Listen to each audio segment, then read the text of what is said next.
Mesdames et messieurs, la situation devient débordante, la situation devient incontrôlable entre le Hezbollah libanais et l'armée israélienne dans le nord de l'Israël et le sud du Liban. Et le Hezbollah affirme aujourd'hui avoir tiré une salve de roquettes sur une ville israélienne, une ville du nord de l'Israël. Et donc, l'on comprend mieux maintenant pourquoi l'ambassadeur de l'État hébreu auprès des Nations Unies hier était pour la voie diplomatique afin de trouver une solution pacifique à la situation. Parce qu'il a dit en ces termes, mon pays préférerait une voie diplomatique afin de permettre à nos concitoyens du Nord de repartir, c'est-à-dire de retourner vivre dans leurs différents villages et villes. Et je pense que ça sera dans l'intérêt de l'Israël, mais aussi dans l'intérêt du Liban. D'accord? Que on passe par la voie diplomatique. Mais entre la parole de l'ambassadeur de l'État hébreu auprès des Nations Unies et son patron qui est Benjamin Netanyahu, donc le premier ministre israélien, il y a une distance parce que lui, il est pour la guerre, d'accord? Lui, il pense que c'est avec les armes qu'il peut régler la question. Et c'est là où il se trompe énormément parce que les temps ont changé. Si par le passé, son armée avait une certaine forme de domination sur les autres, aujourd'hui, c'est pas le cas. Aujourd'hui, les autres sont mieux équipés, ils sont mieux formés, et ils sont devenus des stratèges. Ils ont changé leur manière d'attaque, c'est-à-dire leur approche. Et donc, les hommes de M. Benjamin au nord sont vraiment dans une très grande difficulté, malgré leurs moyens colossaux. Hier d'ailleurs, ils nous ont informé qu'ils ont perdu 8 de leurs combattants. D'accord? Dans cette bataille avec le Hezbollah dans le nord de l'Israël et donc du sud de Liban. Et les gars du Hezbollah nous informent qu'ils ont détruit des chars de combat israéliens. Donc, ils ont aussi miné le coin.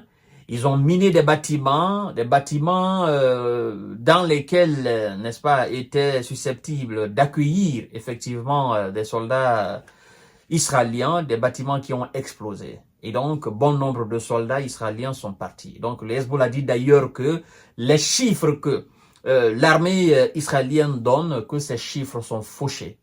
D'accord? Qu'il y a eu beaucoup plus de pertes en termes de S qu'ils ne le disent.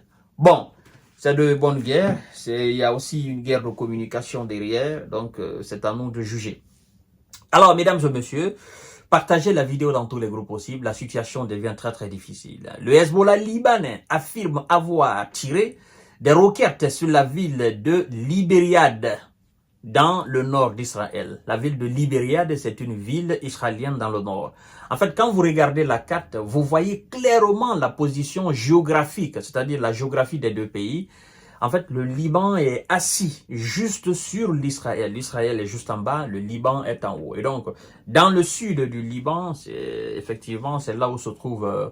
et cette partie, elle est petite, au fait. C'est pas une très grande dimension, elle est petite. Et donc, je pense que c'est pourquoi, d'ailleurs, c'est difficile d'entrer. Parce que la frontière, elle est petite, au fait. C'est-à-dire, la carte est comme ça et voilà.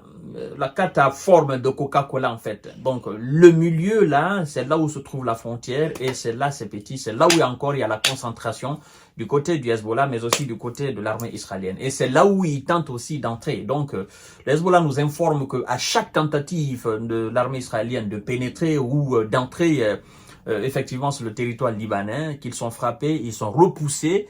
Il y en a déjà qui étaient rentrés, ils ont été repoussés. Et donc, il y a véritablement un combat qui est très très chaud, très engagé. C'est frontal, au fait.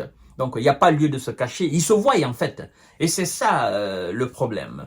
Malgré l'artillerie lourde du côté israélien, voilà, qui sont dotés des moyens aussi américains, appuyés aussi par les mêmes Américains, il y a toujours une résistance au fait. Le Hezbollah libanais a affirmé ce jeudi avoir tiré des roquettes sur la ville de Libériade, dans le nord d'Israël. Le mouvement pro-iranien a dit avoir tiré une salve de roquettes sur Libériade, en réponse aux bombardements israéliens sur les villes, villages et civils libanais. Vous voyez?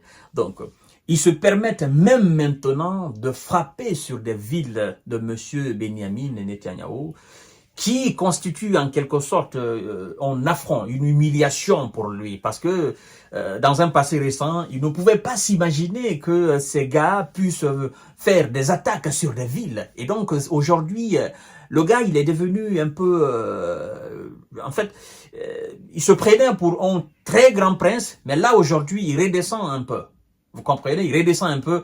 Il se dit, ben, si je continue comme ça, fort est de constater que ces gars-là, aidés par l'Iran, avec des missiles aussi de longue portée iraniens, avec des roquettes, avec des lance-missiles, des lance-roquettes, voilà, ils ont des blindés, ils ont des véhicules. La probabilité est très très forte que ces gens détruisent des villes ou des villages même. Le fait même que on évacue le nord du pays, en soi, cela constitue une humiliation pour M. Benjamin et pour M. Biden. Vous comprenez?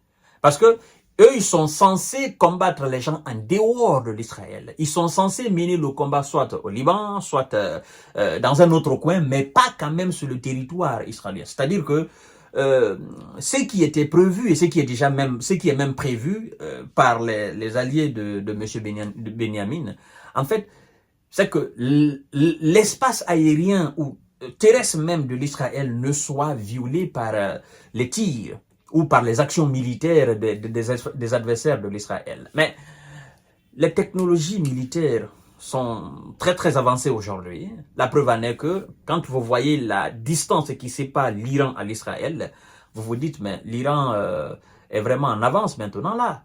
Parce qu'il y a plusieurs pays entre l'Israël et l'Iran. Quand vous voyez même la position des deux pays sur la carte, vous vous dites, mais comment se fait-il? Eh oui, la technologie militaire iranienne est très très développée aujourd'hui, même si de l'autre côté aussi, du côté israélien, c'est très développé. Et donc, ça prouve à suffisance que l'Israël n'est plus inviolable. En fait, l'espace israélien n'est plus inattaquable.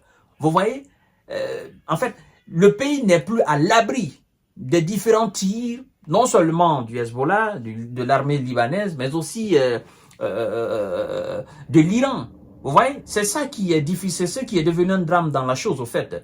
Si c'était par le passé, c'était le passé récent là, où les gars n'avaient pas encore les moyens d'attaquer les villes, bon, ils se bombaient le torche. Mais là, aujourd'hui, c'est une autre chose. Hein? Les gars les Iraniens et le Hezbollah, ils montrent une autre image.